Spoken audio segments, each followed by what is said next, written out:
Maxim's first wife, Rebecca, died, and then to get away from that loneliness and sadness, Maxim goes to Monte Carlo. He meets the he meets a young lady almost half his age, forget about half, almost his daughter's age, written on and explored about the relationships more than the place as such. But I think that is one of the reasons that at times it got a little tedious for me. I don't know if you're someone who likes thrillers mixed with a bit of romance, you can pick this up.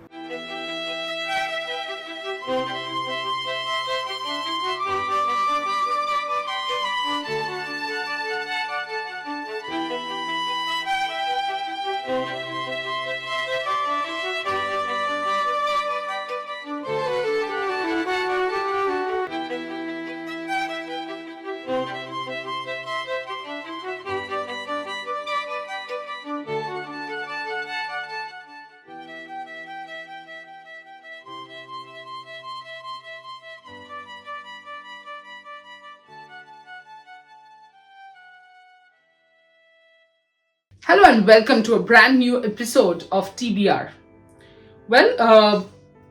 We, as in you, along with me, went on a bit of a tour, right? Hyde Park, then the Eagle and Child pub, and then to France, Reims, and now we are back home. Soon we will be outside again. Where? Keep watching TBR, you will get to know. But as of now, which is the book we are reviewing today? Well, the book is A Pale View of Hills by Kazuo Ishiguro. So let's not waste time and straight up dive into what is the book about. Kazuo Ishiguro's debut novel, A Pale View of Hills, is a quite haunting narrative set in post-war Japan and later in England. It follows Etsuko, a Japanese woman now living in England, and her recollection, her storytelling, her memories of Nagasaki right after the bombing happened. Through her recollections, Etsuko tells the story of Sachiko and her daughter Mariko, who are struggling with their own fragile bond. Running parallel is Etsuko's own troubled bond with her elder daughter Kaiko, who died by suicide, and her efforts of, her attempts at connecting with her younger daughter Nikki. The novel is filled with ambiguity, memory, and silence, asking more questions than it answers. Well, we quickly move on to the next section, which is more about Kazuo Ishiguro. Kazuo Ishiguro was born in Japan in 1954 and was later raised in England. He is celebrated for his subtle and restrained prose and the exploration of ideas of memory, loss, and identity. If you ever wanted to know which city Kazuo Ishiguro was born in, or rather, if you wanted to guess which city Kazuo Ishiguro was born in, you don't need to Google. You just need to remember what I said in the first section, which is, where is this novel set? Well, this novel is set in Nagasaki, the city where, of course, Kazuo Ishiguro was born. And in his first novel, he has explored the idea of displacement, grappling with memories of the war and the shadow of war in everyday life. This novel is just the beginning of what became his signature style. Unreliable narrator, The plot changes right under the reader's feet, and an atmosphere where what is left unsaid is way more powerful than what is spoken. Well, all this is done. Now let's straight up jump into what did I think about the book.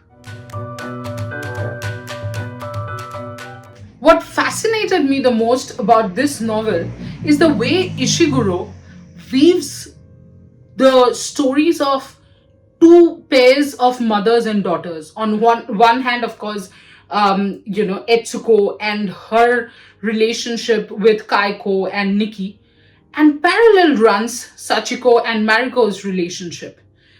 These stories are do run in parallel, but the similarities between the stories are such that it blurs the line between what is real and what is unreal, which one is reality and which one is memory.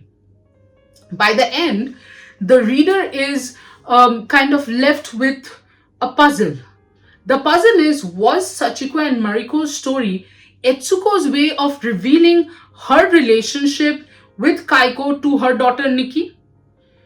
See, if you ask me personally, my opinion is yes, the stories were similar, and probably the trouble in the stories, the mother-daughter pairs were similar, but I think that's where it ends. I don't think Sachiko and Mariko and Etsuko and Kaiko were the same people, I just think it wasn't really a mirror image, it was probably same.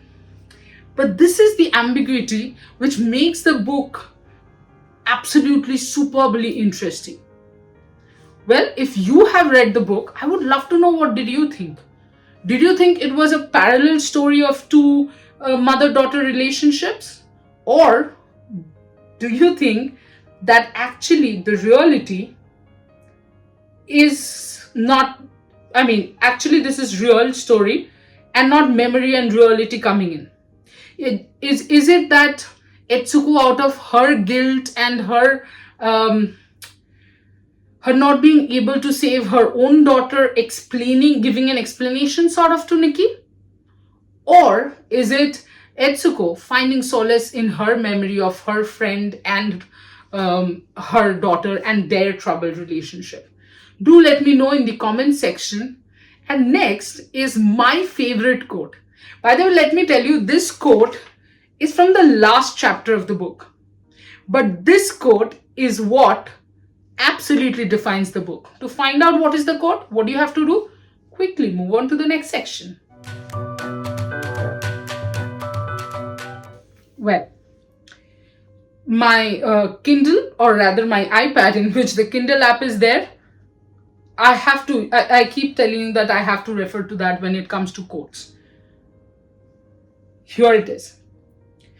What was so special about it? Said Nikki. Special? About the day you spent at the harbor?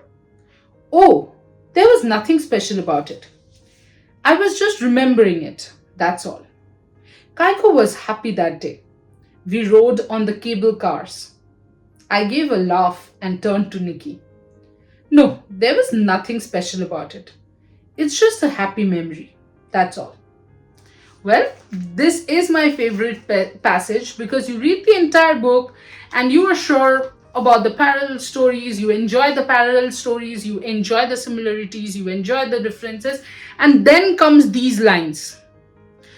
Now let me tell you that this is where the readers go, hold on a second, did Sachiko and Mariko really exist, or was it all the way Etsuko talking about Etsuko and Kaiko?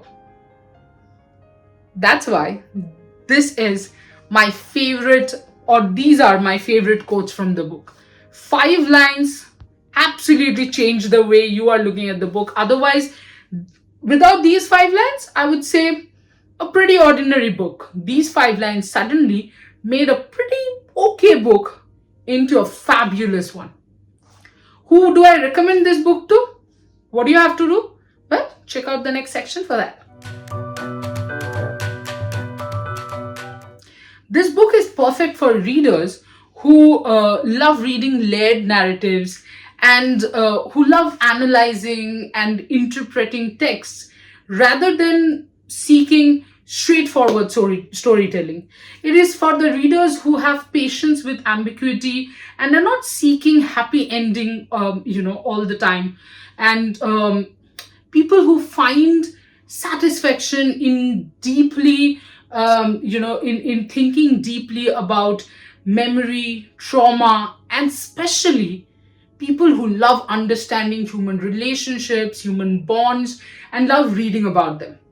So if you're one of them, pick up the book, buy it, in Kindle, or get a paperback. By the way, you will not get a paperback that easily because I searched in a number of places, but I did not get it. So maybe Kindle is your best option to read this book, but definitely you should read it. I loved it. I'm guessing if you are someone who loves reading books that like this, you will love it. As of now, that's it for this TBR.